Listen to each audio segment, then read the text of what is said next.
கர்த்தருடைய பரிசுத்த நாமம் மகிமைப்படுவதாக. இயேசு நல்லவராய் இருக்கிறார். அல்லேலூயா. மெய்யாகவே நான் ஆசீர்வதிக்கப்பட்டிருக்கிறேன், குடும்பமா ஆசீர்வதிக்கப்பட்டிருக்கிறேன். அல்லேலூயா. ஒவ்வொரு ஈஸ்டருக்கும் நான் வால்பாறை பகுதிக்கு போயிடுவேன். ஆனா இன்றைக்கு என்னன்னா, வால்பாறையிலேயே இருக்கிற மாதிரி ஒரு இடத்துல இருக்கிற கர்த்தர் எனக்கு கிருபை இருக்கிறார். அல்லேலூயா. சந்தோஷமா உற்சாகமா எல்லாம் கர்த்தரை ஆடி பாடி ஆராதிக்கிற ஒரு கூட்டத்தோடு கூட தேவநாமத்தை மகிமைப்படுத்த 3 நாட்களை எங்களுக்கு ஆண்டவர் கிருபை செய்ததற்காக கர்த்தரை ஸ்தோத்தரிக்கிறேன். சுமை நான் 2000 ரட்சிக்கப்பட்டேன். கிட்டத்தட்ட ரட்சிக்கப்பட்டு ஒரு 2 வருடங்களே ஊழியத்துக்கு வந்துட்டேன். இந்த வருடத்தோட 25 வருடம் ஆண்டவர் கிருபையாய் நடத்தினார். அல்லேலூயா. ஒருவேளை கேரளால கூட ஹிந்தி பேசுகிற ஒரு வாய்ப்புகள் இருக்கும். தமிழ்நாட்டுல ஹிந்திக்கு பயங்கர எதிர்ப்பு தான் இருக்குது. அப்படி இருக்கிற சூழ்நிலையில நான் தமிழே தக்குரியாத்தான் படிப்பேன். அப்படி இருந்த என்ன கர்த்தர் அழைத்து பீகார் மாநிலத்துல கிட்டத்தட்ட ஒரு 7 வருடங்கள் வந்துட்டு இருந்தோம். அப்ப ஹிந்திக்கார சகோதரர்களோட பேசிட்டே வந்துட்டு இருந்தேன், ஹிந்திலேயே பேசிட்டு வந்துட்டு இருந்தேன். அப்ப திடீர்னு ஒரு தமிழ்காரர் அப்படி அங்க நடந்து போயிட்டு இருந்தார். போயிட்டு இருக்கும்போது இந்த சீட் இல்லை, உட்காரக்கு சீட் இல்லை. நான் தமிழ்ல, பிரதர் வாங்க இங்க உட்காருங்க அப்படின்னு. அது வரைக்கும் ஹிந்தியிலே பேசிட்டு இருந்தேன். என்னைய பார்த்துட்டு கேட்கறான், பையா கைசி आपको ஹிந்தி தமிழ் மாலுமே அப்படின்னு, உங்களுக்கு எப்படி தமிழ் தெரியும் அப்படின்னா. அவன் என்ன முழுசா ஹிந்திக்காராவே நினைச்சிட்டான். நான் சொன்னேன், மதராசிக்கோ சாதிக்கியே इसलिए தமிழ் சிக்கலையே அப்படின்ட்டு. ஒரு தமிழ்நாடுக்கார பொண்ணை கல்யாணம் முடிச்சதுனால தமிழ் கத்துக்கிட்டப்பா அப்படின்ட்டு. அல்லேலூயா. பாருங்க, ஆண்டவர் ரொம்ப நல்லவர். அவருக்கு நம்ம தேவை அப்படின்னா நம்மளை எப்படி எல்லாம் டிசைன் பண்ணி, எப்படி எல்லாம் அழகுபடுத்தி, எப்படி எல்லாம் பயன்படுத்துவார்னா, என் வாழ்க்கையில அனுபவிச்சுக்கிட்டே இருக்கிறேன், அனுபவிச்சுட்டே இருந்தேன். ஜெயிலுக்குள்ள, பெரிய ஒரு ஜெயிலு, நான் ஜெயிலுக்கு போயிருக்கிறேன். ஆமென். என்ன தப்பு, இவர் என்ன தப்பு போட்டு ஜெயிலுக்கு போனாரோ தெரியல அப்படின்னு நினைச்சிடாதீங்க. பீகார் மாநிலத்துல மாசத்துக்கு 2 தடவை ஜெயில் மினிஸ்ட்ரி பண்ணணும். ஜெயில் மினிஸ்ட்ரியில ஜெயிலுக்குள்ள வேற யாருமே மொபைல் போன் யூஸ் பண்ணக்கூடாது. ஒன்லி ஜெயில் சூப்பரண்ட் யூஸ் பண்ணணும், அவ்வளவுதான். ஜெயிலரு கூட ஜெயில் உள்ள மொபைல் போனுக்கு அலோடு கிடையாது. ஆனா நானும் ஜெயில் சூப்பரண்டும் சிறைச்சாலைக்குள்ள மொபைல்ல எனக்கு பிரேயர் கால் வந்தது எனக்கு இப்போ நினைவுல இருக்குது. ஜெயிலுக்குள்ள பிரேயர் பண்ணிட்டு போயிட்டு இருக்கிறேன், ஜெயில் சூப்பரண்டோட ஈக்குவலா. நான் எவ்வளவு படிச்சிருப்பேன்னு நீங்க நினைக்கிறீங்க? ஜெயில் சூப்பரண்டா நிறைய படிச்சிருக்கிறார், ஐஏஎஸ் எல்லாம் முடிச்சிருக்கிறாரு. ஆண்டவர் உழுதியில இருக்கிறவனை எடுக்கிறாருன்னா, குப்பையில இருக்கிறவனை எடுக்கிறாருன்னா, அவரு கை பிரபுக்களின் கையை பார்க்கலாம் ராஜாவின் கையை காட்டில வெளியேறப்பட்டது. ஈக்குவலா நடந்து போனோம்.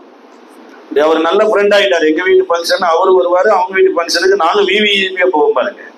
அல்லேலூயா. ஆண்டவர் நடத்தினார். ஒரே பொழுதும் கூட ஜெம்ஸ் ஊழியத்திலிருந்து வெளியே வந்து 10 வருடங்கள் ஆயிட்டு. ஏப்ரல் 7ஆம் தேதி தான் நாங்க அந்த ஊழியத்திலிருந்து வெளியே வந்தோம். ஆண்டவர் கிருபை. பீகார் மாநிலத்திலையும் சில மிஷினரிகளை தாங்கும்படியாகவும், அந்த மிஷினரிகளுடைய ஊழியத்துல எங்களுடைய பங்களிப்பு இருக்கும்படியாகவும் கிருபை தருகிறார். வருடத்துக்கு 2-3 தடவை நான் பீகார், பஞ்சாப், சத்தீஸ்கருக்கெல்லாம் மிஷினரிகளை, அதாவது டிசேபிள்ஸ் ட்ரைனிங் அப்படிங்கிற மாதிரி இந்தி மக்களை இந்தியாவை சந்திக்கிறதுக்கு அவங்களையே உருவாக்க வேண்டுங்கிற ஒரு முயற்சியில ஊழியத்தை செய்ய கர்த்தர் கிருபை தந்து வருகிறார். எனக்காகவும் மனைவி பிள்ளைகளுக்காகவும். அருமையான ஐயா சொன்ன மாதிரி ரத்னடஸ் மாமா, ஜெயக்குமாரி அக்கா, அவங்க 1 பேரு கிளாடிஸ் எப்சிவா, அவங்க வந்து ரஷ்யா தேசத்துல டாக்டர் படிச்சுட்டு இருக்கிறாங்க. போகும்போதே ஒரு அர்ப்பணிப்போடு தான் சொன்னாங்க, நான் ஒரு ஐடாஸ் கார்டு மாதிரி நான் வருவேன். போகும்போதே அந்த எம்பசியில போயிட்டு இருக்கும்போது பயங்கரமா அழுதுச்சு. அந்த ஒரு சின்ன விபத்து ஆயிடுச்சு அவர் மாமாவுக்கு. அப்ப அழுது ஒப்பு கொடுத்துச்சு. இந்த மாதிரி கர்த்தர் அந்த பிள்ளையை ஆசீர்வதித்து நடத்தி வருகிறார். அதுபோல தம்பி நோவா, அந்த தம்பியை பத்தி நிறைய சொல்லலாம். நல்ல பையன். ஒரு நம்மெல்லாம் வந்து ஊழியம் நிறைய இடங்கள்ல செய்யறோம். அந்த தம்பி கல்லூரி படிச்சுட்டு இருக்கும்போது தான் கூட இருந்த பையனோட அப்படியே பேசிக்கிட்டே இருந்து, அந்த பையனுக்கு கொஞ்சம் மன தளர்ந்துக்கிற போது ஏசப்பா சொல்லி சொல்லி கடைசியா 3 நாள் ஃபாஸ்டிங் பிரேயருக்கு 4 மாவடி கூட்டிட்டு போயிட்டார். 4 மாவடியில போய் அங்க பிரேயர்ல அட்டன் பண்ணி முடிச்சுட்டு அவர் ஞானஸ்தானம் வரைக்கும் ரெடி ஆயிட்டார். அவருடைய நண்பர், கல்லூரியில படிச்ச நண்பர் கல்லூரியில போய் யாராரும் என்னென்னமோ பண்ணிக்கிட்டு இருக்கிறாங்க. அதுமாதிரி நோவா பாருங்க, ஊழிய அழைப்புனா என்னன்னு தெரியாது, ஒண்ணும் தெரியாது. ஆனா அவருக்குள்ள ஒரு ஆண்டவருடைய அன்பு ஏவி ஏவி கூட நண்பனை ஆண்டவருக்குள்ள வழி நடத்தி இன்னைக்கு அவங்க கனடா தேசத்துல ஒரு நல்ல சர்ச்சுக்கு போறாங்க, நல்லா கூடி ஜெபிக்கிறாங்க. அல்லேலூயா. நம்ம எங்க போறோங்கிறது முக்கியம் இல்லைங்க, யாருக்காக போறோம் அதுதான் ரொம்ப ரொம்ப முக்கியம். நம்மளால ஆத்தும ஆதாயம் செய்ய முடியும். ஆமென். நம்ம பிரச்சனையவே தலைக்கு மேல வச்சுக்கிட்டு இருந்தா கட்டாயம் பாருங்க, நம்ம யார்ட்டையும் நம்ம சொல்ல முடியாது. அதனால அந்த தம்பி கனடாவில் அவர் நல்லபடியா ஆண்டவருக்குள்ள நல்லா ஜெபிக்கிற ஒரு தம்பி, அவருக்காக ஜெபம் பண்ணி கொள்ளுங்க. தொடர்ந்து கர்த்தருடைய வார்த்தைக்கு நேராக நம்ம இருதயத்தை திருப்புவோம். எடுத்தவங்க வாசிக்கலாம். கொலேசியருக்கு எழுதின நிருபம் 2ஆம் அதிகாரம் 14-15 வசனங்களை வாசிக்கலாம்.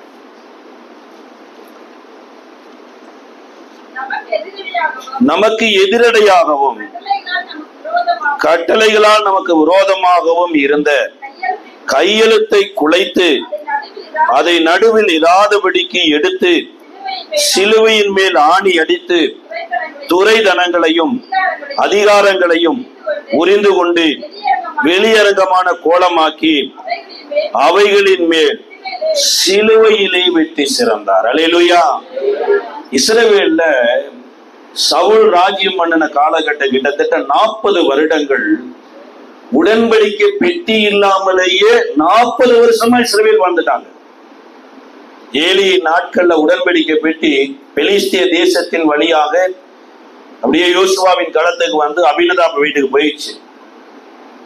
ஆசாரிப்பு கூடாரம் இருக்குது, ஆசாரியர்கள் இருக்கிறாங்க, அங்க என்ன இல்லை, உடன்படிக்கை பெட்டியே இல்ல.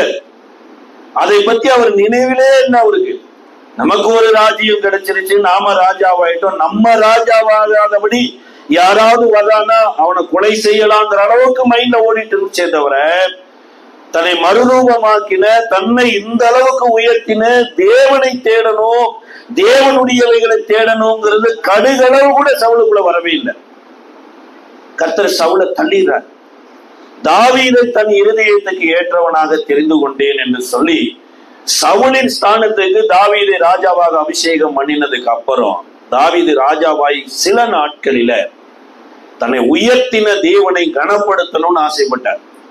இந்த ஆசைப்பட்டது மாத்திரம் இல்லைங்க, இந்த உடன்படிக்கை பெட்டியை எப்படியாவது எருசலேமுக்கு கொண்டு வந்துடணுமே என்று சொல்லி தன் முழு வெள்ளத்தையும் தன் முழு திறமையும் வைத்து அபினதாபின் வீட்டில் இருந்து ஒரு புது வண்டியை செய்து 2 கறவை மாடுகளை கட்டி ஒரே நடனத்தோடு உடன்படிக்கை பெட்டி எருசலேமுக்கு வருது. அல்லேலூயா. அவ்வளவு பெரிய சந்தோஷம். ஆமென். கர்த்தரை தேடுகிற ஒரு ராஜா இருக்கிறாருன்னா அது நமக்கு கிடைச்ச மிகப்பெரிய ஒரு பாக்கியம். ஆனா அந்த ராஜா கர்த்தரை சரியா தேடலைன்னா அதை காட்டிலும் மோசமானது வேற எதுவுமே இல்லை. பயங்கரமான ஆட்டம். அவர் ஆடினது மாத்திரமல்ல, ஆட்டக்காரனால சேர்த்துக்கிட்டு ஆட ஆரம்பிச்சிட்டார். கொஞ்ச காலம் நம்மளுடைய சபைகள்ல மிஷினரிகளுக்கெல்லாம் அழைப்பே இல்லை, மிஷினரி தரிசனம் எல்லாம் இல்லாம போயிடுச்சு. நல்லா பாடணும், நல்லா ஆடணும், நல்லா டிசைனா லைட்டா போட்டு கொளுத்தணும், இதுதான் எழுப்புதல், இதுதான் தரிசனம், இதுதான் விடுதலை. ஆடி பாடி நடனம் ஆடி உடன்படிக்கை பெட்டி எங்க வருது? எருசலேமுக்கு வந்துட்டு இருக்குது. நாகோனின் களம் எனப்பட்ட ஒரு இடத்துக்கு வந்த உடனே மாடுகள் மிரளுது. சார், யார கொண்டு எதை செய்யணும்னு இதுல எழுதி இருக்கிறாரோ அவங்களை கொண்டு அதை செய்கிற போதுதான் ஒரு ஆசீர்வாதமா இருக்கும். தாவீதுக்கு சொந்தக்காரர் அபினதாப், தாவீதுக்கு சொந்தக்காரர் தான் ஊசா. தான் சொந்தக்காரனை வச்சு ஆடி பாடி கொண்டு வந்த உடனேயே உடன்படிக்கை பெட்டிக்கு பக்கத்திலேயே உட்கார்ந்துட்டு வந்தாங்க ஊசா. உடன்படிக்கை பெட்டிங்கிறது எப்பேற்பட்டது அப்படின்னா, மகா பிரதான ஆசாரியனே அந்த உடன்படிக்கை பெட்டிக்கு இருக்கிற அந்த மகா பரிசுத்த ஸ்தலத்துல வருடத்துக்கு ஒரு தடவை போயிட்டு வருவதற்கு பயத்தோடு நடுக்கத்தோடு ஒரு ஆட்டுக்குட்டியின் ரத்தத்தை எடுத்துக்கொண்டு போயிட்டு வரணும். அதெல்லாம் இல்ல வருது. எப்படி வேணாலும் ஆராதிக்கலாம், எப்படி வேணாலும் பாடலாம், எப்படி வேணாலும் ஆடலாம். கர்த்தர் ரொம்ப அன்பானவர் என்று சொல்லி ஆடி வந்த உடனேயே இப்ப மாடு நிரண்டுச்சு, பெட்டி விழுந்து விடுமே என்று சொல்லி ஊசா துணிவின் நிமித்தமாய் பெட்டியின் இடமா கையை நீட்டுகிறான். கர்த்தர் ஊசாவை அந்த இடத்துல அடிச்சாரு. அதே இடத்துல ஊசா செத்தான். ஹலோ, தாவீது எவ்வளவு ஒரு அன்பான ஆண்டவரை ஆராதித்து வந்தவன், நடுவீதியில ஆண்டவர் விட்டுட்டு போயிட்டாங்க. யோசிச்சு பாருங்க, ஆண்டவருடைய மனசு எவ்வளவு கஷ்டப்பட்டு இருக்கும். இந்த வேத வசனத்தை நீ படிக்கல, வேத வசனத்தின்படி நான் நடக்கல, இந்த வேத வசனத்தின்படி என்னை எருசலேமுக்கு நீ கொண்டு வரணும்னு நினைக்கலையே தாவீதுன்னு ஆண்டவர் தாவீத கடிந்து கொள்ளாம நடுவீதியில நிக்கிற உடன்படிக்கை பெட்டி கடைசியா தாவீது நினைச்சானா ராஜா, அதனால அந்த உடன்படிக்கை பெட்டி அபினதாப வீட்டுக்கு கூட அனுப்பக்கூடாது, இங்க எவனா ஒருத்தர் சாவுக்கு ஆயத்தப்படுத்த விட்டுருக்கிறான், சபிக்கப்பட்ட எவனாவது இருக்கிறான்னு தேடுன்னு ஓபேத்தியதோம் வீட்டுக்கு அனுப்பிச்சு விட்டார். ஓபேத்தியதோம் வீட்டுக்கு போனதுக்கு அப்புறம் தாவீதினுடைய பார்வையெல்லாம் என்னன்னா, இந்த உடன்படிக்கை பெட்டி ஜனங்களை கொள்ளுகிற பெட்டி. ஏன்னா பெலிஸ்தியர்ல மிகப்பெரிய சங்காரத்துல எத்தனையோ பேர் செத்தாங்க. இஸ்ரவேலுக்குள் வரும்போது இந்த உடன்படிக்கை பெட்டி எட்டி பார்த்து எத்தனையோ பேர் செத்தாங்க. இன்னைக்கு எருசலேமுக்கு கொண்டு வந்ததுனால ஊசா செத்தான். சாவு பெட்டி இனிமேல் எருசலேமுக்கு கொண்டு வரக்கூடாது, ஓபேத்யேதோம் வீட்டுல எவனாவது சாவிட்டுன்னு அங்க அடைச்சு விட்டா, ஓபேத்யேதோமின் வீட்டில் இருக்கிற எல்லாவற்றையும் கர்த்தர் தாவீது வெட்கப்படும்படியாகவே ஆசீர்வதித்தார். அல்லேலூயா. எந்த தேவனால் நிச்சயம் நான் ஆசீர்வாதம் பெற்றுக் கொள்ளுவேன், உந்தன் வசனம் கை கொள்ளுவே, நான் உந்தன் வழிகளில் நான் நடந்தேறுவேன். எந்த தேவனால் நிச்சயம் நான் ஆசீர்வாதம் பெற்றுக் கொள்ளுவேன், உந்தன் வசனம் கை கொள்ளுவே, நான் உந்தன் வழிகளில் நான் நடந்திடுவேன்.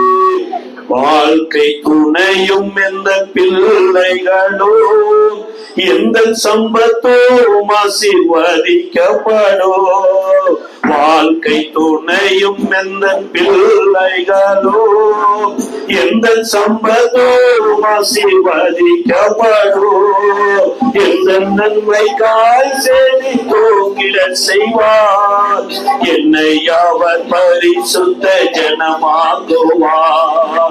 எந்த நன்மைக்காய் செடி தோங்கிட செய்வார், என்னை அவர் பரிசுத்த ஜனமாக்குவார்.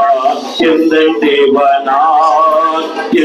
தேவனால் நிச்சயம் நான் ஆசீர்வாதம் பெற்றுக் கொள்ளுவேன், உந்தன் வசனோ கை கொள்ளுவேன், நான் உந்தன் வழிகளில் நான் நடந்திடுவேன். உனக்கு எதிராய் வரும் ஆயுதமெல்லாம் நிர்மூலமாய் போய்விடும் எந்த தேவனால். உனக்கு எதிராய் வரும் ஆயுதமெல்லாம் நிர்மூலமாய் போய்விடும் எந்த தேவனால். எந்த ஆரோக்கியம் தேவன் தானாமே, எந்த சரீரம் ஆசீர்வதிக்கப்படும். எந்த தேவனால் நிச்சயம் நான் ஆசீர்வாதம் பெற்றுக் கொள்ளுவேன், உந்தன் வசனோ கை கொள்ளுவேன், நான் உந்தன் வழிகளில் நான் நடந்திடுவேன். அப்படியே கண்களை மூடி இந்த வேத வசனத்தின்படி நடக்கிற உத்தம மார்க்கத்தால் பாக்கியவான்கள். ஆராதனை பண்ணனா கூட அது நாம விரும்பினபடி இருக்கக்கூடாது, அவர் விரும்புற வண்ணமா இருக்கணும். ஊழியர் செய்தா கூட அது நாம விரும்பினபடி இருக்கக்கூடாது, எஜமானன் விரும்புகிற வண்ணமா இருக்கணும். அவருடைய சித்தத்தை செய்கிறவங்க தான் அவருடைய ராஜ்யத்துல பிரவேசிப்பாங்களே தவிர, இதை நோக்கி கர்த்தாவே கர்த்தாவே என்று கூப்பிடுகிறவங்களே, உங்களுடைய அரியேன் அக்கிரம செய்கைக்காரர்களை என்னை அவர்கிட்ட அகற்றுவோங்கள் என்று விடுவார். நம்ம ஊழியர் செய்யறது பெருசு இல்ல, அவருடைய ராஜ்யத்திலையும் பிரவேசிக்கணும். இந்த வேளையில நமக்கு எதிரடியாக இருந்த கையெழுத்துகள், நமக்கு விரோதமாக இருந்த எல்லாவற்றையும் கல்வாரி சிலுவையில அவர் வெளியரங்கமான கோலமாக்கி சிலுவையின் மேல வெற்றி சிறந்திருக்கிறார். இயேசுவே, எங்களோடு பேசும், எங்களை மறைத்து நீர் வெளிப்படுவீராக. உம்முடைய நாமம் மகிமைப்படட்டும். இயேசுவின் நாமத்தில் ஜெபிக்கிறோம் நல்ல பிதாவே, ஆமென். அல்லேலூயா. திரும்ப தாவீது உணர்வடைந்து வேதத்தை தன் பக்கமா திருப்பாம வேதத்தின் பக்கமா தாவீது திரும்புற 3 மாசத்துல நிச்சயமாலுமே இந்த பெத்தேல் சபையை கர்த்தர் வித்தியாசமா ஆசீர்வதித்தார்.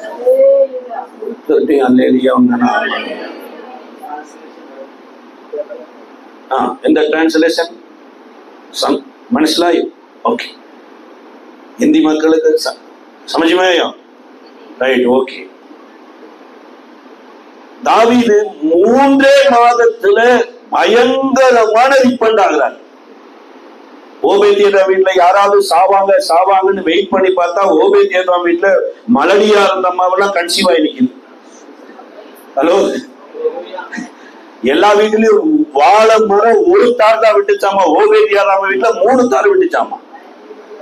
அவர் வீட்டுல மாத்திரம் சொந்தக்காரன் மந்தக்காரன் வந்தவன் போனவனே எல்லாம் கர்த்தர் ஆசீர்வதிக்கிறார். இந்த தாவீதுக்கு புத்தி வரணும். ஆமென்.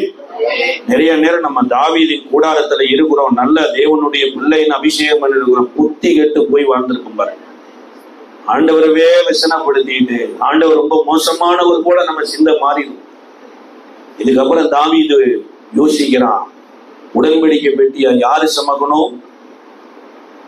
வேத பிரமாணம் சொல்லுது, ஆரோனுடைய பிள்ளைகள் பிரதான ஆசாரியர்கள் சமக்கணும். ஆடு மாடெல்லாம் சமத்தது பெலிஸ்தியனுடைய ட்ரெண்ட். ஏன்னா பெலிஸ்தியனுக்கு ஆசாரியனும் கிடையாது, நியாய பிரமாணமும் கிடையாது. பூசாரி சொல்றான், இந்த சாமி வந்ததுனாலதான்ப்பா பிரச்சனை, அதனால ஒரு புது வண்டியை செய்ய, 2 கறவை மாட பிரி உண்டாக்கு, தாய் கன்றுக்குட்டியை டைவர்ஸ் பண்ணு. ஹலோ, பெலிஸ்தியர் சொல்றான் பாருங்க, தாயிட்ட இருந்து கன்றுக்குட்டி என்ன பண்ணு, பிரிச்சிரு. அது அம்மா அம்மான்னு கத்திட்டு வரும். அதெல்லாம் பார்க்காத, நமக்கு என்ன தேவை? சுகம் தேவை. அப்படி பெலிஸ்தியனுடைய ட்ரெண்டை யாரு ஃபாலோ பண்றா? இப்ப யார் ஃபாலோ பண்றா? இஸ்ரவேலின் ராஜாவாகிய என் இருதயத்துக்கு ஏற்றவன் என்று சொல்லப்பட்ட தாவீது. இதுக்கு அப்புறம் விழுந்த அடிக்கு அப்புறம் தான் வேத வசனத்தை வாய்ச்சு மாட்டை அடிச்சு கொள்றார் பாருங்க, வண்டியை எரிக்கிறார். எந்த ஆசாரியன் உடன்படிக்கை பெட்டியை சமக்கணுமோ அந்த ஆசாரியனை வரவழைக்கிறார். இப்ப ஆசாரியன் உடன்படிக்கை பெட்டியை சமந்து கொண்டு எருசலேமுக்கு வர்றாங்க. ஏபோத்தை தாவீது தரித்து கொண்டு தன் முழு பலத்தோடு ஆடி பாடி வருகிறான். அங்க எந்த மிரடுதலும் வரல, எந்த உருடுதலும் வரல. இஸ்ரவேலை தாவீது ஆசீர்வதிக்க ஆரம்பிச்சிட்டார். அல்லேலூயா. தேவன் நல்லவராகவே இருக்கிறார். நிவேத வசனம் என்னை நல்ல வழியில வாழ்வதற்காகவே எழுதி கொடுத்திருக்கிறதே தவிர நானே என் குடும்பமும் நல்லா இருக்கணும்னு தான் தேவன் சிலுவையில மரித்தாரே தவிர என் குடும்பத்துல அசம்பாவிதம் நடக்கணும், என் குடும்பம் ஊர் உலகத்துக்கு ஒரு நிந்தைய அவமானமா மாறும்படியாக இயேசு சிலுவையில பாடுபடவே இல்லை. அல்லேலூயா. பக்கத்துல கைய போட்டு சொல்லுங்க, உடன்படிக்கை பெட்டி ஓபேதியேதோம் வீட்டுக்கு போய் 3 மாசத்துல அவர் ஓகோடு வாழ்ந்திருப்பார்னா, உடன்படிக்கையின் மத்தியஸ்தராகிய இயேசு உனக்குள்ள வருவார் என்றால் வெள்ளியும் பொன்னையும் வீதியில தூக்கி கொண்டு ஜனங்கள் உன்னை தேட வைப்பார். அல்லேலூயா. மரியாள் சொல்றாங்க, இதோ இந்த வார்த்தையின்படி எனக்கு ஆக கடவுதுன்னா, எங்கிருந்தோ ஒருத்தர் வான சாஸ்திரிகள் வெள்ளியும் பொன்னையும் பொக்கிஷத்தையும் எடுத்து தூக்கிட்டு ஏசு எங்க ஏசு எங்க ஏசு எங்கன்னு எருசலேமே தேடிட்டு இருக்கிறாங்களாமா. கைய விட்டுட்டீங்களா? ஹலோ, குழந்தை இயேசுவுக்கு வெள்ளிய பொன்னையும் கொடுப்பதற்கு எருசலேமே தேடிட்டு இருக்கிறாங்க. ஏரோது வீட்டுக்குள்ள உள்ள போய் பார்த்தா அங்க ஏரோது இருக்கிறாரு, அரண்மனை இருக்குது, அரண்மனையில அழகான பாத்திரம் இருக்குது, ஆனா யாரும் இல்ல. இயேசு ராஜா இல்ல, ஏரோது ராஜா இருக்கிறாரு. பொக்கிஷத்தை எடுக்கலான்னு நினைச்ச மனுஷன் பொக்கிஷத்தை அப்படியே வச்சுக்கிட்டாரு. திரும்ப வெளியே வந்து பார்த்தா அந்த நட்சத்திரம் அங்கேயே நிக்குது. நட்சத்திரத்தையே ஃபாலோ பண்ணி வந்து பார்த்தா சத்திரத்தின் முன்னணியில மரியாதை யோசேப்பு இருக்கிறாங்க. குழந்தை இயேசு படுத்து இருக்கிறாரு. இவர்கள் பொக்கிஷத்தை திறந்து குழந்தை இயேசுக்கு கொடுத்தாங்களாம். அல்லேலூயா.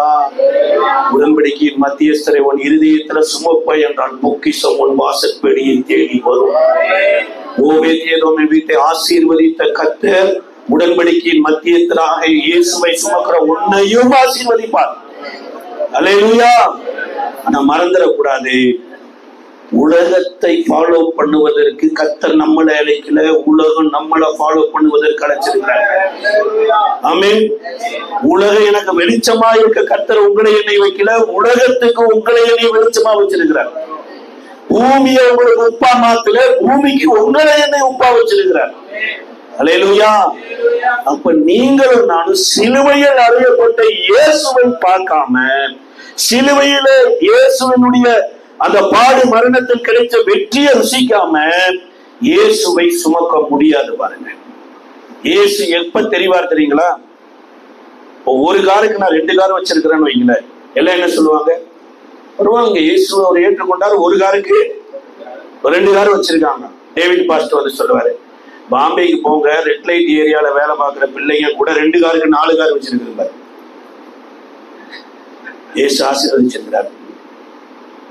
2 காருக்கு 4 கார் வச்சிருக்கிறவங்க ஆசீர்வதிக்கப்பட்டவங்க தானே?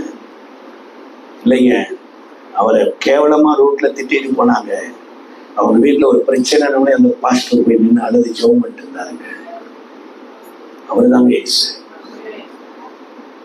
சத்தியம் பண்ணவும் சபிக்கவும் தொடங்கிட்டார் பேதுரு. எங்கெங்கெல்லாம் வேத வசனத்துக்கு எதிராக செயல்படுகிறோமோ அங்கெங்கெல்லாம் பிசாசு வேலை செய்ய ஆரம்பிச்சிருவான். பேதுருடைய வாழ்க்கையில கொஞ்சம் கொஞ்சமா சாத்தான் வேலை செய்ய ஆரம்பிச்சு கடைசியா இயேசுவின் இடத்துல பர்மிஷன் கேட்கிறான். கோதுமை சுழலிலே புடமிடுகிறது போல பேதுருவை கூட நான் என்ன பண்றேன், புதைக்கணும் அப்படிங்கிறான். ஆண்டவர் கொடுத்துட்டாரு. ஆனாலும் விசுவாசம் முடிந்து போகாதபடி அவனுக்காக இயேசு வேண்டுதல் செய்துட்டார். இதுக்கப்புறம் பேதுரு வந்து சத்தியம் பண்ணி சபித்து யாருமே தெரியாது நினைச்சிட்டார். இதுதான் பேதுருவுக்கு எதிராக இருந்த கையெழுத்துகள், பேதுருவுக்கு எதிராக இருந்த எல்லா அதிகாரங்கள், துறைதனங்கள்.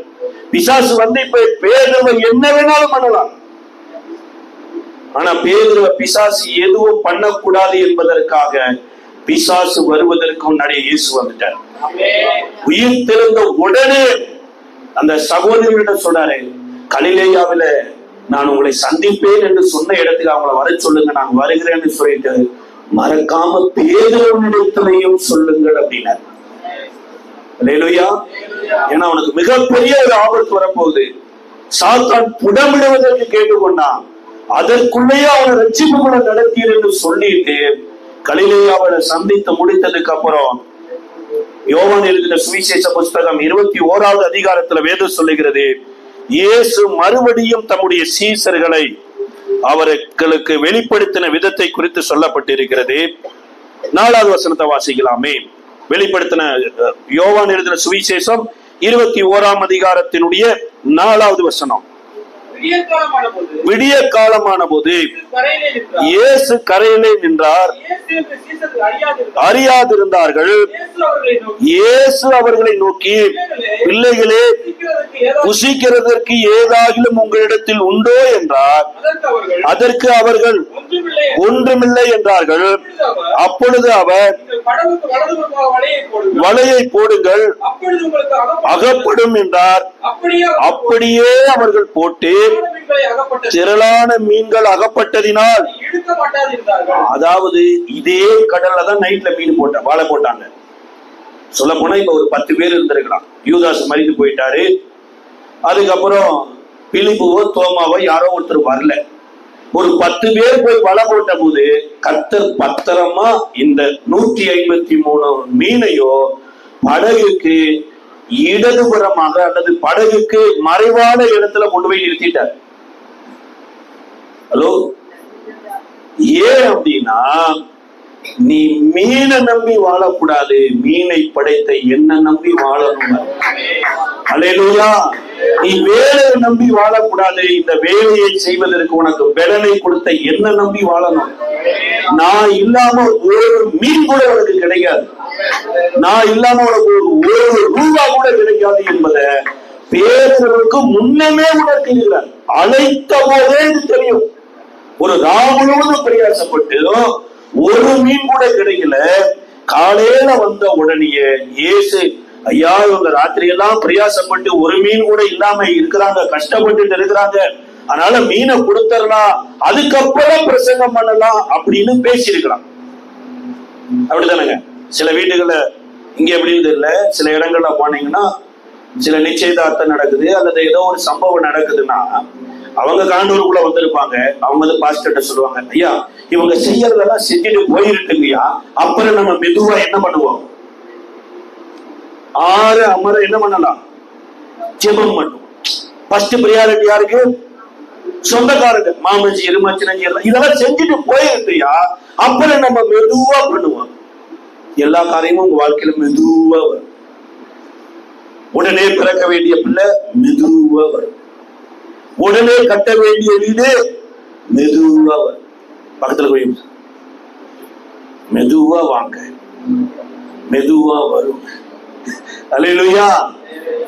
ஆண்டவர் மீனை கொடுக்கிறதுக்கு முன்னாடி மீன் இல்லாதவனுக்கு போதனையை கொடுக்கிறார். பிரசங்கம் பண்ணறத கேட்க வைக்கிறார்.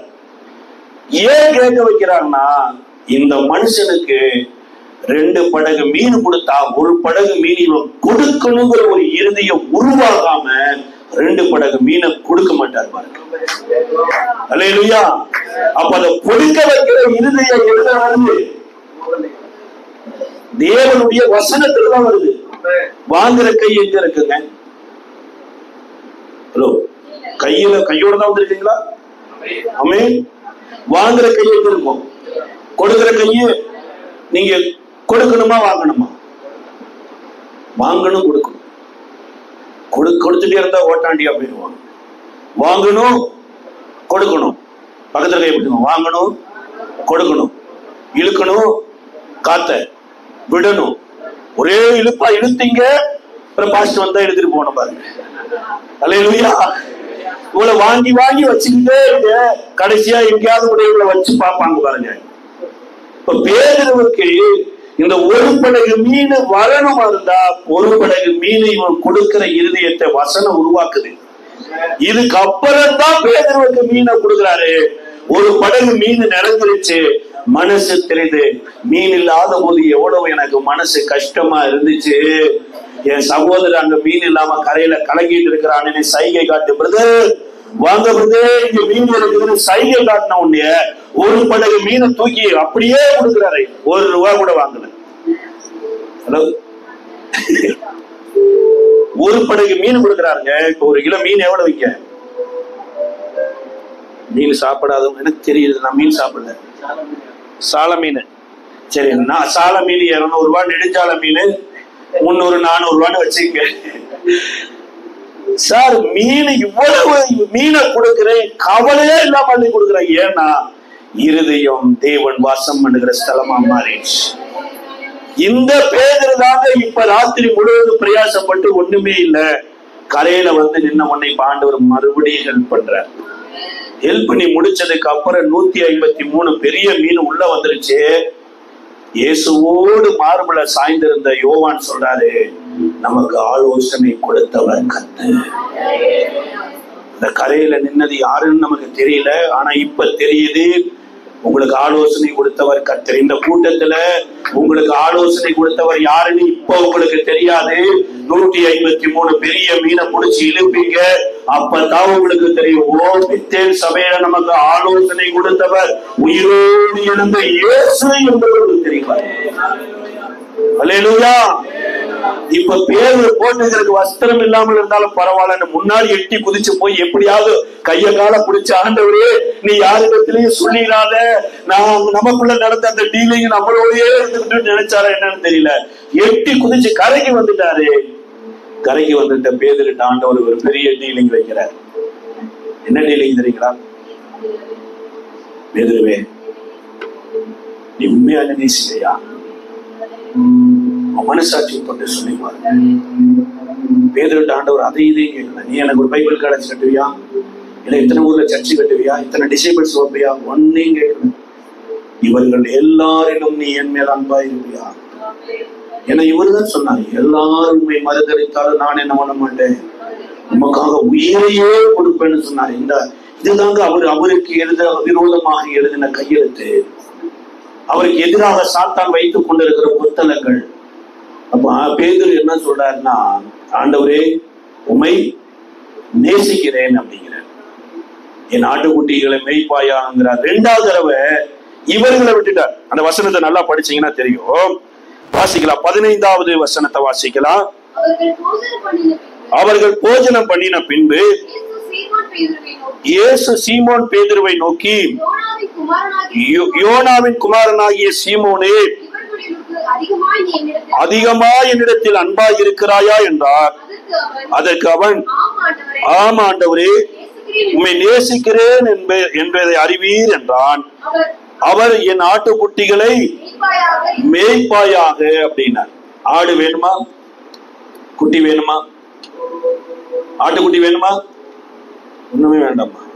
இந்த கூட்டத்துக்கு எதுக்கு வந்தானே தெரியல பிரதர். அப்படியே கண்ணை மூட்டு வந்து உள்ள உட்காந்து இருக்குங்கம்மா. ஏதாவது வேணுமா ஆண்டவர் இடத்துல? முதல்ல அவரை மனசார நேசிச்சீங்கன்னா தான் அவர் கொடுக்கறதையும் மனசார நேசிக்க முடியும். அவரவே நேசிக்கிறேன்னா அவர் கொடுக்கறதை எப்படி சார் நேசிக்க முடியும்? முதல்ல ஆண்டவர் ஆட்டுக்குட்டியை கொடுக்கறதுக்கு முன்னாடி அவங்கள்ட்ட குவாலிபிகேஷன் என்னன்னா, நீ என் மேல அன்பா இருக்கிறையா. 2வது விட்டபாடு இல்ல, 2வது விஷயம் சொல்லுது. 16வது வசனத்துல, 2ஆம் தரம் அவரை நோக்கி, யோனாவின் குமாரனாகிய சீமோனே, நீ என்னிடத்தில், இவர்களை விட்டுட்டார். அவங்க இவங்களை எல்லாம் பேசல. பேதுருவே, இந்த பிகினிங்ல நீ எப்படி இருந்த, இன்னைக்கு நீ எப்படி இருந்த? உமக்காக நான் உயிரையே கொடுப்பேன்னு சொன்ன நீயே, இன்னைக்கு நீ பின்மாற்றத்துல போனது இல்லாம உன் கூட 9 பேர்த்தையும் கூட்டிட்டு போயிட்டியாப்பா. உன்னுடைய ஸ்பிரிச்சுவல் ஸ்ட்ராட்டஜி அன்றைக்கு எப்படி இருந்தது, இன்றைக்கு எப்படி இருந்துச்சு? நீ என்னை நேசிக்கிறாயா, என் மேல அன்பா இருக்கிறாயா என்று கேட்டதுக்கோ ஒரே ஆன்சர் தான், நான் உண்மை. நம்ம மாறாதவர்கள் பாருங்க, பக்கத்துல கையை கூட சொல்லுங்க. நாம மாறவே மாட்டோம். அவர் என்ன பேச்சு பேசினாலும் மாற மாட்டோம். 3ஆவது தடவை ஆண்டவர் மாறிட்டார். அன்பாய் இருக்கிறாயா, அன்பாய் இருக்கிறாயான்னு கேட்டவரு இவன் மாற மாட்டான். இவன் லெவலுக்கு நம்ம மாறினா தான் அவன் மாறுவான். 3ஆவது தடவை என்ன கேட்கிறாருன்னா, 17வது வசனத்துல, அவனை நோக்கி, யோனாவின் குமாரனாகிய சீமோனே, இப்ப அன்பை தூக்கிட்டு என்ன பண்ணிட்டாரு, நேசிக்கிறாயான போது அங்கதான் அவர் மனசுல விஷயம் வேற எங்கேயோ போயிட்டு இருக்குது அப்படின்ட்டு ஒரு வார்த்தை சொல்றாரு. பேதுரு துக்கப்பட்டு, ஆண்டவரே, நீர் எல்லாவற்றையும் அறிந்திருக்கிறீர், நான் உம்மை நேசிக்கிறேன் என்பதையும் அறிவீர் என்றான். இயேசு, என் ஆடுகளை மேய்ப்பாயாகன்னு சொல்லிட்டு ஒரு தீர்க்க தரிசனம் சொல்றாரு. நீ இள வயது உள்ளவனா இருந்த போது உன் இஷ்டப்படி அடைந்து திரிந்த, நீ முதிர் வயது உள்ளவனாகும் போது நீ விரும்பாத இடத்திற்கு உன்னை கொண்டு போவாங்க. நீ கரங்களை நீட்டுவாய், வேறொருவன் உனக்கு வஸ்திரத்தை உடுத்துவான் அப்படிங்கிறார். அல்லேலூயா. நீங்க உண்மையாகவே உங்களுடைய ஆவிக்குரிய வாழ்க்கைய நீங்களே தற்பரிசோதனை பண்ணு. உங்க இருதயமே நீங்க செய்த காரியத்தை துக்கப்படுகிற போது பாருங்க, நீங்க முதிர் வயது வரைக்கும் வாழ்வதற்கு இந்த வசனம் உங்களுக்கு உதவி செய்யும். அல்லேலூயா. என்ன சொல்ல வர்றாருன்னா, இடையில எத்தனை ஏரோடுகள் வரலாம், எத்தனை பரிசைகள் வரலாம், எத்தனை சிறைச்சாலைகள் வரலாம், யாரும் தலையெடுக்க முடியாது. ஏன் அப்படின்னா, கர்த்தருடைய வார்த்தை தான் உனக்கு தலையா இருக்க போகுது. உனக்கு முன்குறித்த அத்தனையும் இந்த பூமியில கர்த்தர் நிறைவேற்றித்தான் மேல போய் எடுப்பார். அல்லேலூயா. அப்ப எனக்கு எதிராக இருக்கிற கையெழுத்துக்கள் எல்லாம் எப்ப ஒண்ணுமில்லாம போகும்னா, சிலுவையில் அறியப்பட்ட இயேசுவின் இடத்துல என் இருதயம் உடைந்து துக்கப்பட்டு, ஐயோ, நான் அசுத்த உடல் உள்ள மனுஷன், அசுத்த உடல் உள்ள ஜனங்கள் மத்தியில வாசம் பண்ணுகிறேன், அதமானே என்று கதறுகிற போதுதான் பரலோகத்திலிருந்து ஒரு சத்தம் உண்டாகும். யார் நமது வேலையாய் போவான், யாரை நான் அனுப்புவேன் என்கின்ற ஒரு கூக்குரல் வரும். அங்கதான் ஏசியா சொல்றா, இதோ அடியேன் இருக்கிறேன். அல்லேலூயா. நம்ம மற்றவங்களுடைய தப்ப பார்த்து பார்த்து பழகிட்டங்க. மற்றவங்க செய்தத பேசி பேசியே வாழ்க்கையை வேஸ்ட் படுத்திட்டங்க. ஆண்டவர் மற்றவங்க செஞ்ச தப்ப கேட்கல. பேதுருவே, உனக்கே தெரியாம பிசாசு உனக்கு ஒரு பெரிய மாஸ்டர் பிளான் போட்டிருக்கிறான். ஆனா அந்த மாஸ்டர் பிளான்ல இருந்து நீ எஸ்கேப் ஆவதற்கு, கோதுமையை சுழலிலே புடமிடுவது போல சாத்தான் புடமிடுவதற்கு உத்தரவு பெற்றிருக்கிறான். அதுல எஸ்கேப் ஆகுறதுக்கு ஒரே ஒரு வழி, உன்னை முழுவதும் என் கையில சரண்டர் பண்ணி இருக்கிறது தான். அல்லேலூயா. எல்லாருக்கும் ஒரு விதமான சேக் வருங்க. நீதிமான் 7 தரம் விழுந்தாலும் விழுகிறவன் நீதிமான் நானு கேட்போம். சார் தெரியாது எந்த இடத்துல எப்படி நடக்கும்னு யாருக்குமே நம்பினாது. கடல் கொந்தளிக்குது, 1000 பிசாசுகள் கடலுக்கு பின்னாடி இருந்து படக கவிழ்த்தலுன்னு திட்டம் போட்டுட்டு இருக்குது. சீசர்கள் எவ்வளவோ கண்ட்ரோல் பண்ணி பாக்குறாங்க, கண்ட்ரோல் ஆகல. இயேசுவே, நாங்கள் மடிந்து போகிறோம், உங்களுக்கு கவலை இல்லையா என்று கேட்ட உடனேயே இயேசு எழுந்து இறையாவே அமைதலாயிருந்தாரு. கொந்தளிக்கிற கடல் என்ன ஆயிட்டு? அமைதலாயிட்டு. இப்பேற்பட்ட சர்வ வல்லமையுடைய தேவனுங்க கெத்செமனே தோட்டத்துல போய் ஜெபம் பண்றாரு, வியாகுலப்பட்டு ஜெபம் பண்றாரு. பிதாவே, உமக்கு சித்தமானால் இந்த பாத்திரம் என்னை நீங்க கொடுமானால் நீங்கும்படி செய்யும், ஆயினும் என் சித்தத்தின்படி அல்ல உம்முடைய சித்தத்தை. இதை ஏன் இயேசு ஜெபித்தார்னா, உங்களுடைய வாழ்க்கையில என்னுடைய வாழ்க்கையில ஒரு சில காரியங்கள் என்ன பண்றதுன்னே தெரியாத நிலைமைக்கு போயிடும். அந்த நேரத்துல நமக்கு உதவி செய்யக்கூடிய ஒரு ஸ்தலம் இருக்குது, தேவனுடைய சமூகம் மாத்திரம்தான். அல்லேலூயா. மோசேயினுடைய வாழ்க்கையில கூட யாத்ராம புஸ்தகம் 17வது அதிகாரத்தினுடைய கை அசைந்து போய்விட்டது. 17ஆம் அதிகாரம் யாத்ராம புஸ்தகம் 17ஆம் அதிகாரம் 8ல இருந்து 14 வரைக்கும் வாசிப்போம். 8வது வசனத்தை வாசிக்கலாம். அப்பொழுது மோசே யோசுவாவை நோக்கி, நீ நமக்காக மனிதரை தெரிந்து கொண்டு புறப்பட்டு யுத்தம் பண்ணு, மலை உச்சியிலே நிற்பேன் என்ற 11வது வசனத்தை வாசிக்கலாமே. மோசே தன் கையை ஏறெடுத்திருக்கையில் இஸ்ரவேலர் மேற்கொண்டார்கள். அவன் கையை தாழ விடுகையில் அமலேக் மேற்கொண்டார்கள். பாருங்க, மிகப்பெரிய ஒரு யுத்தம், எதிர்பாராத ஒரு சண்டை வந்துருச்சு. இவங்க இதுவரைக்கும் எகிப்துல யுத்தம் பண்ணி பழக்கமே இல்லை. அடிமைத்தனத்துல வாழ்ந்தவங்களை மோசே கொண்டு செங்கடலை பிளந்து வழி நடத்தி முதல் ஃபைட் எதிர்பாராத விதமா, அது இவங்க தப்பான வழியில போகல சார். இவங்க தப்பான வழியில போனாங்களான்னு 17வது அதிகாரம் 1வது வசனத்தை வாசிச்சு பாருங்க. பின்பு இஸ்ரவேல் புத்திரராகிய சபையார் எல்லாரும் கர்த்தருடைய கட்டளையின்படியே சீன் வனாந்தரத்திலிருந்து புறப்பட்டு பிரயாணம் பண்ணி ரெகிதீவிலே வந்து பாளையம் நினைக்கினார்கள். அங்கே ஜனங்கள் குடிக்க தண்ணீர் இல்லாதிருந்து கர்த்தருடைய வார்த்தையின் கட்டளையின்படிதான் வாழ்ற சார். சில நேரம் நமக்கு விரோதமா சில மனிதர்கள் எழும்புவாங்க. ஏன் இவங்க எழும்புனாங்கன்னு நமக்கே தெரியாது. அதே மாதிரி இஸ்ரவேலருக்கு விரோதமா அமலேக்கியர் வந்துட்டாங்க. இது அமலேக்கியர் ரெகிதீவில போய் யோசுவாவே நீ யுத்தம் பண்ணு, நான் தேவனுடைய கோலை பிடித்துக் கொண்டு கர்த்தருடைய சமூகத்துல நிப்பேன்னு மோசே சொல்லிட்டாரு. யோசுவா சில ஆட்களை தெரிந்து கொண்டு ரெகிதீவில போய் அமலேக்கியரோடு யுத்தம் பண்ணிட்டு இருக்கிறாரு. மோசே கைகளை உயர்த்திட்டு இருக்கும் போது இஸ்ரவேலர் மேற்கொள்றாங்க. மோசேனுடைய கை தளர்ந்த போது அமலேக்கியர் மேற்கொண்டுட்டாங்க. நீங்க கர்த்தரோடு வைத்திருக்கிற ஐக்கியம் சரியா இருக்கும் போது உங்க குடும்பத்துல உங்க பிள்ளைகள் கர்த்தரோடு சரியா நடப்பாங்க. நீங்க சபையோடு சரியா ஐக்கியமா இருந்து கர்த்தரை ஆராதிக்கும் போது அவங்க அக்கம் பக்கத்து வீட்டார் உங்களுடைய நடத்துதலின்படியே சபைக்கு தானா வருவாங்க. எங்கெங்கெல்லாம் சேக்கு வருதோ அங்கெங்கெல்லாம் பாருங்க சில பலவீனமும் வந்துடும். வேதம் சொல்லுதுங்க, இதற்கு அப்புறம் மோசேயினுடைய கை தளர்கிறது என்று தெரிஞ்ச உடனேயே ஒரு பக்கத்துல ஆரோனும் ஒரு பக்கத்துல ஊரும் வந்து 2 பேரும் மோசேயினுடைய கையை எப்படி நிக்கிறாங்க? தாங்கி நிக்கிறாங்க. ஆரோனுக்கு அழைப்பு இருந்ததுன்னு வைத்துக் கொள்ளுங்க. ஒருவேளை மோசேயினுடைய ஓன் பிறந்ததுன்னு நினைச்சுங்க. இந்த ஊருக்கு என்ன வந்து அவர் வாழ்க்கையில வந்து கையை தாங்கி நிற்கிறாரு. இஸ்ரவேலர் எகிப்து மக்கள் மத்தியில விடுதலையாய் கூட்டிக் கொண்டு வந்த அதே கர்த்தர் ரெகிதீவில யோசுவாவை கொண்டு வெற்றி சிறக்க பண்ணி விட்டார். அல்லேலூயா. சிலுவையில வெற்றி சிறந்த அதே தேவன் தான் உங்களையே என்னையும் வெற்றி சிறப்பதற்கென்று சில பரிசுத்தவான்களை இந்த பூமியில வச்சிருக்கிறார். ஆமென். அந்த பரிசுத்தவான்களுடைய குறைகள் மாத்திரம் நமக்கு தெரிஞ்சதுன்னு வைங்களேன், ஒருவேளை வேற யாரை கொண்டாலும் அந்த பரிசுத்தவான்களுடைய கையை தூக்கிடுவார். நான் சொல்றது பரிசுத்தவான்களை. அல்லேலூயா. யோசுவாவை போல மோசேயை போல தேவனுடைய பிரகாரங்களில் நிற்கிற பரிசுத்தவான்களை, அவங்களுக்காக நீங்க ஜெபிக்கிற போது, அவங்களை நீங்க தாங்குற போது ஒன்று மறந்துடாதீங்க. ஒருவேளை மோசே மறந்தா கூட மோசேயை ஊழியத்துக்கு அழைத்த கர்த்தர் மறக்க மாட்டார். வேதம் சொல்லுது பாருங்க, யோசுவாவுக்கு இந்த 2 பேரும் தாங்கினது தெரியாது. ஆண்டவர் நினைவுபடி அந்த ஒரு புஸ்தக சுருளை எழுதி வை அப்படின்ட்டார்.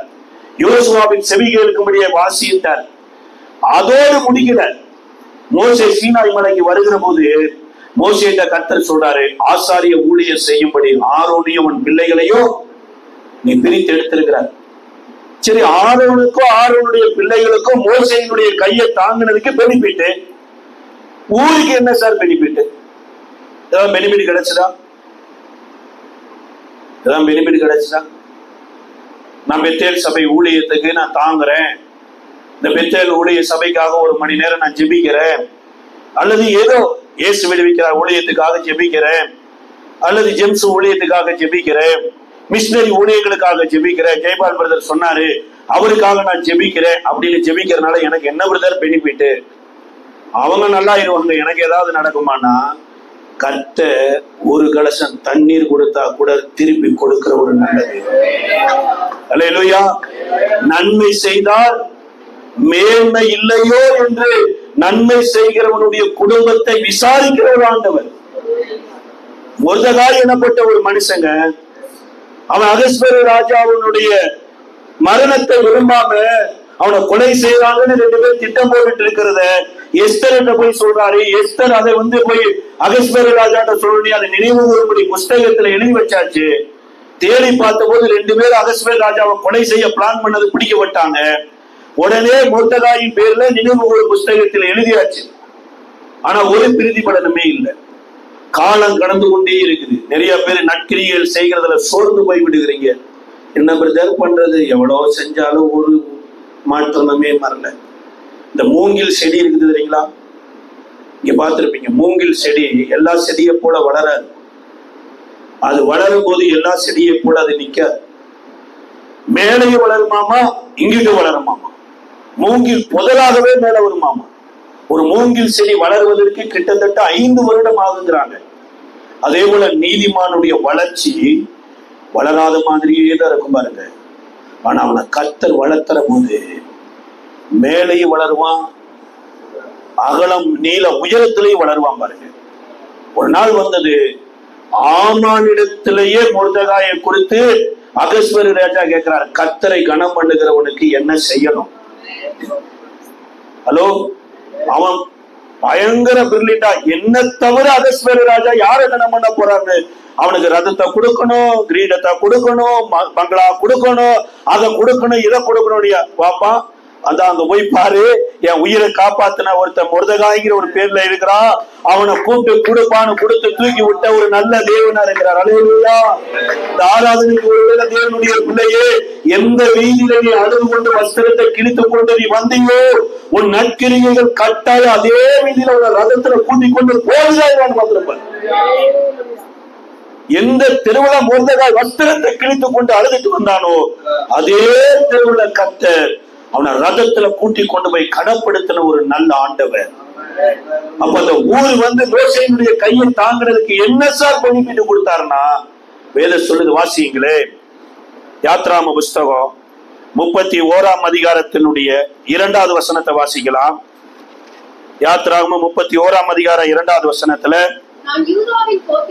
நான் யூதாவின் கோத்திரத்தில் ஊரினுடைய மகனாகிய ஊரியின் குமாரன் பெஸ்லேயேலை பேர் சொல்லி அழைத்து வினோதமான வேலைகளை அவன் யோசித்து செய்வதற்கும் பொன்னிலும் வெள்ளியிலும் வெண்கலத்திலும் செய்கிறதற்கும். இதை வீட்டுல நல்லா வாசிங்க. தம்பிகிட்ட என்ன வேலை கொடுத்தாலும் பர்ஃபெக்டா செஞ்சுருவாருங்க. ஹலோ, எந்த தம்பிகிட்ட? பெஸ்ரேல் தம்பிகிட்ட கொடுத்துருங்க, கவலையே பண்ண வேண்டாம், அழகா முடிச்சு நம்ம கையில கொண்டு கொடுத்துருவாரு. இந்த பெஸ்ரேல் தம்பிக்கு பேர்பட்ட ஞானம் இப்படி வந்துச்சு, அவங்க அப்பா ஊழியத்துக்கு கை கொடுத்தாரு. நன்றி மறக்காத ஒரு தேவன். செங்கடல் தன்னை நடுவாய் பிரித்த எங்கள் தேவனின் கரமே, செங்கடல் தன்னை நடுவாய் பிரித்த எங்கள் தேவனின் கரமே, தாங்கியது என்னால் வரையோ தயவாய் மாதயவா, தயவாய் மாதயவா, நன்றியால் பாடிடுவே, நன்றியால் பாடிடுவே, நல்லவரே நல்கிய எல்லா நன்மைகளை நினைத்து, நல்லவரே நல்கிய எல்லா நன்மைகளை நினைத்து. அல்லேலூயா. நன்றி மறக்காத ஒரு ஆண்டவர் இருக்கிறார். செய்த பலனுக்கு பிரதிபலன் செய்கிற ஒரு நல்ல ஆண்டவர் இருக்கிறார். நீங்களும் உங்க சந்ததியும் நல்லா இருப்பதற்கு இந்த தேவனுடைய ராஜ்யத்திற்கு தோள் கொடுங்க. அல்லேலூயா. இந்த தேவனுடைய ஊழியத்திற்கு ஒருவேளை கர்த்தர் உங்க பிள்ளையை கேட்பாருன்னா கொடுத்து பாருங்க, நல்லா இருப்பாங்க பிள்ளைங்க. ஆமென், நல்லாவே இருப்பாங்க. அதாவது உலகத்துல போய் என்ன பதவியில இருந்தாலுமேங்க, கர்த்தருடைய ஊழியத்தை செய்யற ஒரு பெரிய உன்னதமான பதவி மாதிரி வேற எந்த பதவியுமே இல்லை. ஒருவேளை உலகாத அற்பமா நினைக்கலாம், என்ன பிரதர் வீடு வீட்டுக்கு போய் ஜெபம் பண்ணி ஏதோ கொடுக்குற காசை வச்சு வாழ்க்கை ஓட்டுறீங்க. நான் வீடு வீட்டுக்கு காசு வாங்க போல, கர்த்தர் வீடு வீட்டுக்கு சமாதானத்தை டோர் டெலிவரி பண்ண என்ன நினைச்சிருக்கேன். நீ ஒரு வீட்டுக்குள்ள போய் அந்த வீட்டுக்கு போய் சமாதானம் நீ தான் டோர் டெலிவரி பண்ணணும். நீ போனதுக்கு அப்புறம் தான் அந்த வீட்டுக்கு சமாதானம் வரும் என்று கர்த்தர் அனுப்பி விடாது. அல்லேலூயா. அதனால கர்த்தருக்கு எதை கேட்கிறாரோ கொடுத்து பாருங்க. அண்ணாளுங்கிற ஒரு அம்மாவின் இடத்துல ஆண்டவர் எதிர்பார்த்தாரு. அந்த பையன் பேர்ல 2 புஸ்தகத்தை ஆண்டவர் எழுதிட்டார். அல்லேலூயா. 5 விதமான ஊழியத்தை அவர் நம்ம கொடுத்துட்டார். அவன் தான் கடைசி நியாயாதிபதி, தீர்க்கதரிசி, ஆசாரியன், எல்லாமே புதிய ஏற்பாடுல செய்யப்படுகிற 5 விதமான ஊழியங்களையும் ஒரு பையனை கொண்டு செய்திருப்பாருன்னா அவங்க அம்மா கொடுத்த அர்ப்பணிப்பு தான் பாருங்க. அல்லேலூயா. இன்னைக்கு நீங்களும் நானும் ஏதோ ஒரு செய்தி எங்கேயோ மூலையில இருந்து வருதுன்னா அதை பரப்பாம முடிஞ்ச அளவுக்கு கை கொடுத்து ஜெபிச்சு பாருங்க, சீக்கிரத்துல அதை அணைஞ்சு போயிடும் பாருங்க. ஆமென், ஆமென், காணாமே. அல்லேலூயா. நீங்களா சிம்சோனுக்கு சொந்தக்காரங்களா இல்ல ஆரோனுக்கு சொந்தக்காரங்களா? சிம்சோன் வேலை என்ன? தெருவில் இருக்கிற 2 நரியை பிடிப்பாரு, 2 வாழையை ஒன்னா கட்டுவாரு. ஏன் பொண்டாட்டி வாடா கொன்னீங்க, எப்படா நீங்க சோறு சாப்பிடுறீங்க பாக்கலான்னு நரி வாழ்ல என்னது பட்டுவாரு, பந்தத்தை கட்டி விடுவாரு. ஒரு நரி இங்கிட்டு இருக்கும், ஒரு நரி நேரா கோதுமை காட்டுக்குள்ள ஓடும், வயக்காட்டுக்குள்ள ஓடும், இருக்கிறதெல்லாம் கொளுத்திட்டு போயிருப்பாரு. நல்லா கோதுமை செடி இருக்கும். இப்ப கோதுமை செடி என்ன பண்ணிட்டு இருக்கோம்? ஆனால் பறக்கும் பாருங்க. சில பாலிமார் டிவில பறக்கும், சத்தியம் டிவில பறக்கும், ஒவ்வொரு யூடியூப் சேனல்ல பறக்கும், ஒவ்வொரு வாட்ஸ்அப்ல பறக்கும். எல்லா சிம்சோனுக்கு பிறந்த நறுகி பிறந்த பிள்ளைங்க பாருங்க. ஆனா மோசே சொல்றாரு, கர்த்தருடைய கோபம் பாளையத்துல பத்திருச்சுப்பா, பலிபீடத்துல அக்னி எரியுதுப்பா, இந்த அக்னி எடுத்து ஆட்டுக்குட்டி செத்துட்டு இருக்கிற அக்னி எடுத்து கொண்டு பாளையத்துக்குள்ள ஓடு, தேவ கோபத்தை அமைக்கிற அக்னி ஆட்டுக்குட்டியாக வரும். ஆரோடு தாவிட்டு போனாலும் பரவாயில்லைங்க,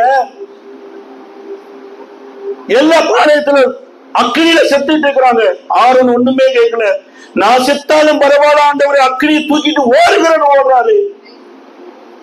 ஆரோனுடைய அர்ப்பணிப்பை பார்த்த கர்த்தர் தன் சினத்தை தனித்துக் கொண்டு கோபத்தை தனித்த ஒரு ஆரோனுடைய சந்ததியை கர்த்தர் இந்த வேளையில தெரிவிக்கொண்டு வருகிறார். அல்லேலூயா. தயவு செய்து நீங்க கொளுத்தி போட்டுக்கிட்டே வாழாதீங்க. ஒருவேளை அவன் நல்லது செஞ்சாங்க, கெட்டது செஞ்சா என்னங்க, கர்த்தர் வருகையில் அவன் கட்டாய பிரதிபலன் கொடுப்பாங்க.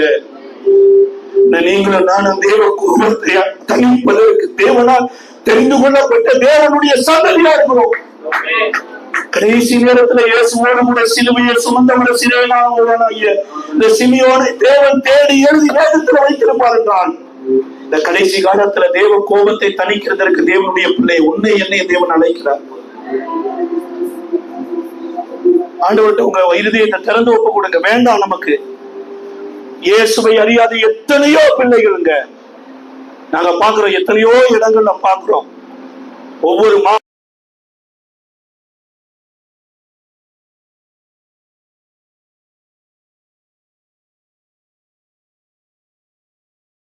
ரொம்ப வருத்தமா இருக்கும். ஒருவேளை நான் இந்த ரட்சகரை ஏற்றுக்கொள்ளாம இருந்தா நான் இது மாதிரிதானே உட்கார்ந்து இருந்திருப்பேன். என் மேல தேவன் இந்த கிருபையை கொடுத்திருக்கிறார். மாயையை பின்பற்றி ஏன் எனக்கு வருகிற கிருபையை போக்கடிக்கணும்? எனக்கு கொடுத்த இந்த 24 மணி நேரத்துல எத்தனையோ பேருக்கு கிடைக்காம இருக்குது. ஆனா எனக்கு கொடுத்த நேரத்தை நான் பயன்படுத்துவேன்னு நீங்க ஜெபித்து பாருங்க. அல்லேலூயா. இயேசு சிலுவையில எதை வெற்றி சிறந்தாலும் ஒரே ஒரு காரியத்தை காண்பித்து நான் ஜெபிக்க வாஞ்சிக்கிறேன். வாசிக்கலாம்.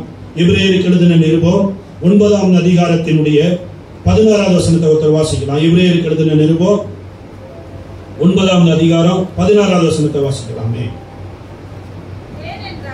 ஏனென்றால் எங்கே மரண சாசனம் உண்டோ அந்த சாசனத்தை எழுதினவனுடைய மரணமும் உண்டாக வேண்டும். எப்படி எனில் மரணம் உண்டான பின்பு மரண சாசனம் உறுதிப்படும். அதை எழுதினவன் உயிரோடு இருக்கையில் அதற்கு பலன் இல்லை. இந்த கனியை புசிக்கும் நாளில் சாகவே சாவா என்று மரண சாசனத்தை எழுதினது யாரு? பிசாசா தூதனா? யாரு? தேவன் தான் சொன்னார். அவருடைய வார்த்தை தான் அந்த மரணத்துக்குள்ள மரணத்தை கொண்டு வந்தது. அப்ப அந்த வார்த்தையின் மூலமாய் அந்த கனி மரணத்தின் கனியா மாற்றுச்சு. அந்த மரத்துல மரணம் கிடையாதுங்க. அவர் வார்த்தையா அந்த மரத்துக்குள்ள அனுப்பினார். இந்த கனியில தான் என்ன பண்ண போறேன் நானு? மரணத்தை வைக்க போறேன்னு வார்த்தையை வைத்துட்டாரு. சொன்னவர் உயிரோட இருக்கிற வரைக்கும் மரணத்துக்கு உயிரே இல்லை. ஆமென். மரணத்துக்கு உயிர் இருக்குதா இல்லையா? மரணத்துக்கு உயிரே கிடையாதுங்க.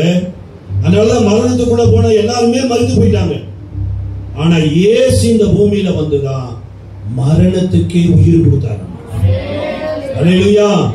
அவர் மரணத்துக்குள்ள உள்ள போனே மரண உயிர் அடைஞ்சிருச்சாமா. அவர் பாதாளத்துல உள்ள போய் அதுவரைக்கும் பரிசுத்தவான்கள் எத்தனை பேர் பாதாளத்தில் இருந்தாங்க. இயேசுவின் மரணத்துல உயிர் திறந்ததுக்கு அப்புறம் இப்ப மரணத்தை எடுத்து பாக்கெட்ல வச்சுட்டு பரலோகத்துக்கு போயிட்டாங்க.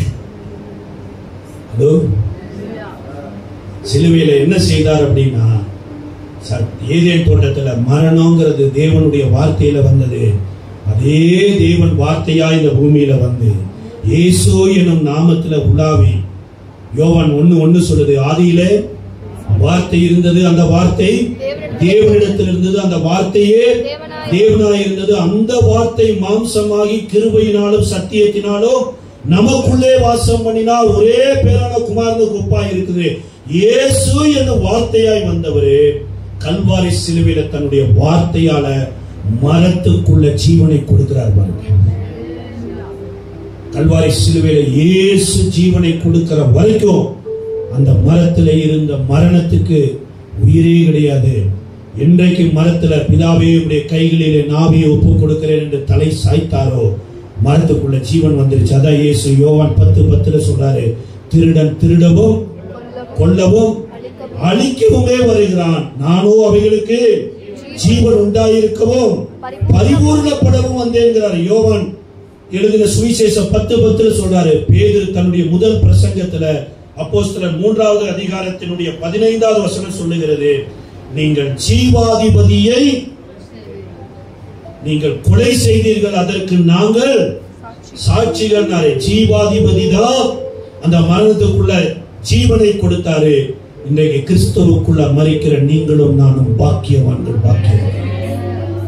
அல்லேலூயா. இன்றைக்கு இந்த உலகத்திலே ஓட்ட முடிந்தாலுமே இன்றைக்கு இரவே என்னுடைய புதிய ஓட்டத்தை தேவன் பரலோகத்தில் ஆரம்பிச்சார். ஆமென். எத்தனை பேர் விசுவாசிக்கிறீங்க? மரணத்தின் அதிபதியாகிய பிசாசு வேதம் சொல்லுது பாருங்க. எபிரேயருக்கு நிருபம் 2ஆம் அதிகாரம் 14-15 வசனத்துல, ஜீவகாலமெல்லாம் மரண பயத்தில் இருந்தவர்களை அவர் மரணத்திலிருந்து விடுதலை வாசிக்கலாமே. 14-15 வாசிக்கலாம். 2ஆம் அதிகாரம் எபிரேயருக்கு நிருபம். ரத்தத்தையும் உடையவர்களாய் இருக்க அவரும் அவர்களுடைய போல மாம்சத்தையும் ரத்தத்தையும் உடையவரானார். மரணத்துக்கு அதிகாரியாகிய பிசாசானவனை மரணத்தினாலே அழிக்கும்படி ஜீவகாலமெல்லாம் மரண பயத்திலே அடிமைத்தனத்துக்குள்ளானவர்கள் யாவரையும் விடுதலை பண்ணும்படி அப்படியானார். பிசாசு மரணத்துக்கு ஓனர் கிடையாது. சொல்லப்போனா பிசாசு மரணத்தை கொடுக்கிறவனும் கிடையாது. மரணத்துக்கு அதிகாரி. நீ எப்படியாவது சாகணும், எப்படியாவது சாகணும். வேற சொல்லுது பாருங்க. 3 சுவிசேஷத்திலேயோ ஒரு பையனை குறித்து சொல்லப்பட்டிருக்குது. அந்த 3 சுவிசேஷத்திலேயும் அவன் என்ன பண்ணி கொண்டு இருந்தான்னா, 8ஆம் அதிகாரம் மத்தேயு 8:31 வாசிங்க. மத்தேயு 8:31 வாசிங்க.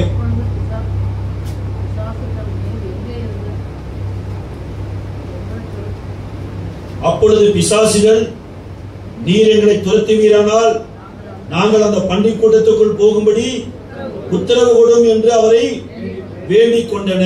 ஆண்டவர் போங்கல்னாரு. பண்டிகைகள் எல்லாம் எங்க போயிடுச்சு? கடல்ல விழுந்து செத்து போயிடுச்சு. இது 3 சுவிசேஷத்திலே இருக்குது. மார்க் 5:12 இருக்குது, லூக்கா 8:33 இருக்குது. இந்த வாலிபனை கல்லறையில உடை பத்திரமா வச்சு எப்ப தலை சாப்பானோ அப்படியே கமுத்திடலாம். இயேசு வந்தார் பாருங்க. அவனை விடுதலை ஆக்குனது மாத்திரமல்ல, பல நாடுகளுக்கு பிளைட் டிக்கெட் வாங்கி கொடுத்தாரு. ஆமென். பிளைட் டிக்கெட் வாங்கி கொடுப்பாரா? வாங்கி கொடுக்க மாட்டாரா? எனக்கெல்லாம் வாங்கி கொடுத்துருக்காரு. ஆமென். எத்தனை பேருக்கு புரியுது? அதான் சொல்ல, காலையில எத்தனை பேர் சாட்சி கேட்காம இருந்தீங்கன்னா, என்னோட யூடியூப் சேனல் இருக்குது. அதில் ட்ரூத் அப்படின்னு ஒரு சேனல் இருக்கு. அதை வேலை நீங்க யார்ட்டையும் கேட்கறது கிடையாது. சப்ஸ்கிரைப் பண்ணுங்க, கமெண்ட் பண்ணுங்க, லைக் பண்ணுங்கன்னு. ஒருவேளை தேவைப்பட்டா பாருங்க. என்னுடைய சாட்சி இருக்குது. 25 வருஷத்துக்கு முன்னாடி கல்லறைக்கு போக வேண்டிய என்ன இயேசு கைப்பிடிச்சதுனாலதான் இன்றைக்கு கேரளாவில் இயேசு நல்லவர்னு நான் சொல்லியிருக்கேன். ஒருவேளை இந்த கூட்டத்தில் உட்கார்ந்து இருக்கிற சில பேர் இது போதும்னு நினைச்சிருக்கலாம். இல்ல, இந்த மாதிரி ஒரு நாள் உன்னையும் சாட்சி சொல்ல வைப்பார்.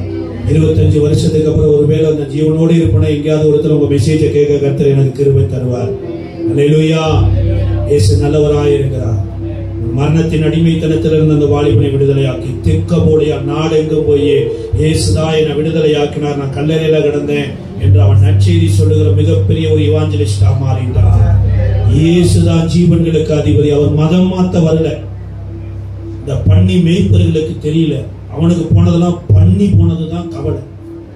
2000 பண்ணி செத்து போயிடுச்சு, 2000 பண்ணி செத்து போயிடுச்சுன்னு ஊரெல்லாம் போய் சொல்லி, இந்த மாதிரி கடற்கரையிலேயே 2000 பண்ணியை இயேசு கொண்டு இருக்கிறாரு. ஊருக்குள்ள வந்தாருன்னா எத்தனை ஆடு சாக போகுதோ, எத்தனை மாடு சாக போகுதோ, எத்தனை மனுஷன் சாக போறானோ தெரியல. தயவு செய்து இயேசு மதம் மாத்திர இயேசு கேரளாவுக்கு வேண்டாம்.